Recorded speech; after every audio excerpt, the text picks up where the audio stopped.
কাশ্মীর এক ভূস্বর্গভূমি, যেখানে ছিল শান্তি, প্রেম আর প্রকৃতির অপার সৌন্দর্য। কিন্তু সেই ভূখণ্ড আজ পরিণত হয়েছে রক্তাক্ত ইতিহাসের অধ্যায়।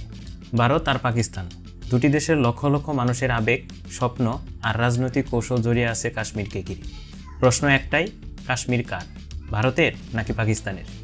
চলুন আজ আমরা খুঁজে দেখি সত্যটা, ইতিহাস, রাজনীতি আর বাস্তবতার আলোকে। এই ভিডিওটা শেষ পর্যন্ত দেখুন, আপনি যা জানেন তার বাইরেও অনেক কিছু জানতে চলেছেন। কাশ্মীর হিমালয়ের কূলে থাকা এক অপরূপ ভূখণ্ড। প্রাকৃতিক সৌন্দর্যে ভরপুর এই উপত্যকা এক সময় ছিল কবিদের অনুপ্রেরণা। জম্মু, কাশ্মীর আর লাদাখ, এই তিনটি অংশ নিয়ে গঠিত কাশ্মীর অঞ্চল। ধর্মীয় বৈচিত্র্য এখানে হিন্দু, মুসলিম, বৌদ্ধ আর শিখদের সহ অবস্থান ছিল যুগের পর যুগ। কিন্তু ইতিহাস ঘুরে দাঁড়ায় 1947 সালে। ব্রিটিশরা ভারত ছাড়ে আর ভারত পাকিস্তানের জন্ম নেয়, আর কাশ্মীর পড়ে যায় এক চরম সংকটের মধ্যে। 1947 সালে যখন ভারত আর পাকিস্তান আলাদা হলো, কাশ্মীর ছিল তখন একটি স্বাধীন প্রিন্সলি স্টেট। সেখানকার রাজা ছিলেন হরি সিং, হিন্দু ধর্মাবলম্বী, কিন্তু শাসন করতেন মুসলিম সংখ্যাগরিষ্ঠ প্রজাদের। তিনি চেয়েছিলেন কাশ্মীর স্বাধীন থাকুক, না ভারত না পাকিস্তানের সঙ্গে যোগ দিক। কিন্তু সময় তাকে সে সুযোগ দিল না। অক্টোবর মাসে পাকিস্তানপন্থী উপজাতিরা কাশ্মীরে আক্রমণ চালায়। রাজার কোনো উপায় ছিল না, তিনি সাহায্য চাইলেন ভারতের কাছে। ভারত বলল, কাশ্মীরকে আমাদের অন্তর্ভুক্ত করো, তবে সাহায্য করব।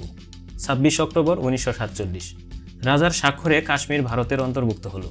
আর এখান থেকে শুরু হলো ইতিহাসের রক্তাক্ত অধ্যায়, ভারত পাকিস্তান প্রথম যুদ্ধ। 1947 থেকে 48, 1965 আর 1999, তিনটি যুদ্ধ, তিনটি সময়, কিন্তু একটি বিতর্ক, কাশ্মীর। প্রথম যুদ্ধে পাকিস্তান আজাদ কাশ্মীর আর গিলগিত বালতিস্তান দখলে নেয়। 1965 সালে পাকিস্তান আবার হামলা করে ব্যর্থ হয়। আর 1999 সালে কার্গিলে পাকিস্তান সেনা আর জঙ্গিরা একত্রে হামলা চালায়। কিন্তু ভারতীয় বাহিনীর অসাধারণ সাহসিকতায় সেই চক্রান্তও ভেস্তে যায়। তাহলে আসুন শুনি, কার দাবি আসলে কতটা যুক্তিসঙ্গত। ভারত বলে, কাশ্মীর ভারতের অংশ, কারণ বৈধ চুক্তির মাধ্যমে তা হয়েছে। রাষ্ট্রপুঞ্জের প্রস্তাব যদি মানতে হয়, আগে পাকিস্তানকে তার সেনা সরাতে হতো, যা কখনো হয়নি। অন্যদিকে পাকিস্তান বলে, কাশ্মীর মুসলিম সংখ্যাগরিষ্ঠ অঞ্চল, তাই ধর্মের ভিত্তিতে তা তাদেরই হওয়া উচিত। ভারতের দখল তাদের মতে অবৈধ।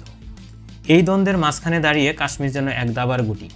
1948 সালে জাতিসংঘ বলেছিল, কাশ্মীরে গণভোট হবে, মানুষ নিজের ভবিষ্যৎ ঠিক করবে।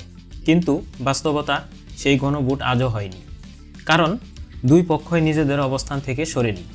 রাষ্ট্রপুঞ্জের কণ্ঠ ধীরে ধীরে নীরব হয়ে গিয়েছে। বিশ্ব শক্তিগুলো এই সমস্যাকে এড়িয়ে যেতে চায়। 2019 সালে ভারত সরকার এক ঐতিহাসিক সিদ্ধান্ত নেয়, 370 ধারা বাতিল। কাশ্মীরের বিশেষ মর্যাদা উঠে গেল, জম্মু কাশ্মীর হলো কেন্দ্রশাসিত অঞ্চল। পাকিস্তান এর তীব্র প্রতিবাদ করে, বলে কাশ্মীরের চরিত্র বদলে ফেলা হলো জোর করে। ভারত বলে, এটি আমাদের অভ্যন্তরীণ সিদ্ধান্ত, পাকিস্তানের কিছু বলার অধিকার নেই। এই দ্বন্দ্ব, এই রাজনীতি, এই যুদ্ধ, সবচেয়ে বেশি ক্ষতিগ্রস্ত হয়েছে সাধারণ কাশ্মীরিরা।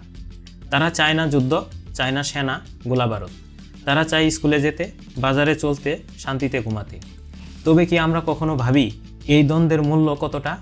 একটি প্রজন্মের শৈশব কেটে গেছে পাহারা আর গুলির শব্দের মধ্যে। কাশ্মীর ইস্যুতে চীনও এক বড় খেলোয়াড়। আকসাই চীন, ভারতের দাবি করা জমি এখন চীনের দখলে। আর চীন পাকিস্তান ইকোনমিক করিডোর গিয়েছে পাক অধিকৃত কাশ্মীরের উপর দিয়ে।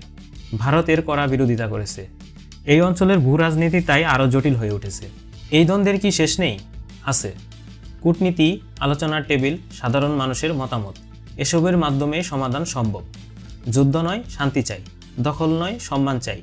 কাশ্মীর যেন আর দাবার গুটি না হয়, বরং হোক শান্তির প্রতীক। কাশ্মীর বিতর্ক, কার ন্যায্য দাবি? এই প্রশ্নের উত্তর আজও মেলেনি। কিন্তু একদিন না একদিন ইতিহাস এই প্রশ্নের উত্তর দেবে। আপনি কি ভাবেন, কাশ্মীর কার হওয়া উচিত? ভারতের না পাকিস্তানের, নাকি কাশ্মীরিদের? আপনার মতামত কমেন্টে লিখুন। আর যদি মনে হয় ভিডিওটি মূল্যবান, শেয়ার করুন, সাবস্ক্রাইব করুন এবং পাশে থাকুন আরও সত্য জানার অভিযানে। দেখার জন্য ধন্যবাদ। এরকম আরও গভীর বিশ্লেষণ ও সত্যভিত্তিক গল্প পেতে সাবস্ক্রাইব করে আমাদের সঙ্গে থাকুন। আমরা আবার ফিরব নতুন এক গল্প নিয়ে। ততক্ষণ পর্যন্ত ভালো থাকুন, সত্যের পাশে থাকুন। ধন্যবাদ।